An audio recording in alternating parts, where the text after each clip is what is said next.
প্রিয় viewers, online প্ল্যাটফর্মের দর্শক শ্রোতাবৃন্দ, আপনাদের মনে প্রশ্ন জাগতে পারে, এই শিশু বয়সে কেন কর্মে যোগ দিতে হলো।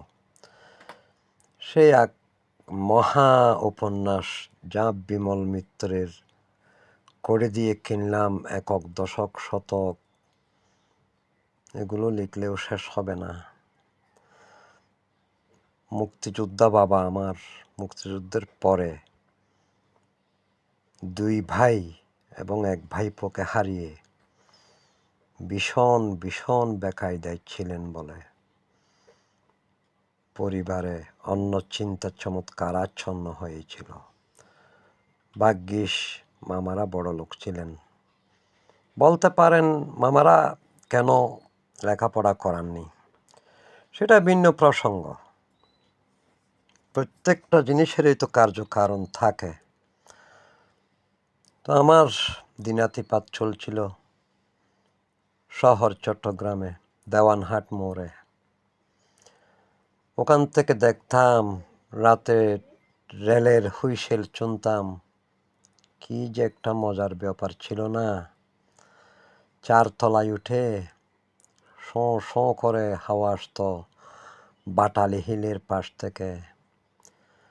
পাহাড় আম্র বাগানে ভরা, টাইগার পাসের মোড়, Dewanhat, Sheikh Mujib road, DT road, Dhanialapara, Kadamtali, Akbar শাহর মাজার।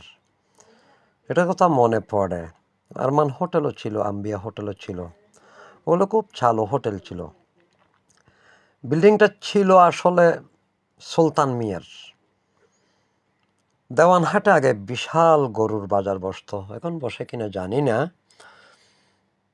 দেওয়ান পুকুর ছিল একটা বড়, ওখানে গিয়ে মাঝে মাঝে গোসল করতাম, গ্রামের আমেজ পেতাম। চট্টগ্রাম তো এখন সবগুলো multi storied building, properties development, real estate কোম্পানিগুলোর দখলে চট্টগ্রাম শহর। মনে পড়ে যায়, আমি দেখেছি অনেক গগনচুম্বী অট্টালিকার সারি, তার ছায়াতে দেখেছি আমি অনেক গৃহহীন নরনারী। আমি দেখেছি অনেক গোলাপ বকুল ফুটে আছে থরে থরে, আবার দেখেছি না ফোটা ফুলের কলিরা ঝরে গেছে অনাদরে। প্রেমহীন ভালোবাসা দেশে দেশে ভেঙেছে সুখের ঘর, পথের মানুষ আপন হয়েছে পর। প্রিয় দর্শক শ্রোতাবৃন্দ, আপনারা যারা দেখছেন দোয়া করবেন আমার সম্পূর্ণ ইতিহাসগুলো যেন আমি অডিওতে আপনাদের শোনাতে পারি। ধন্যবাদ সবাইকে। আবার দেখা হবে সময় সুযোগ মতো। ভালো থাকবেন।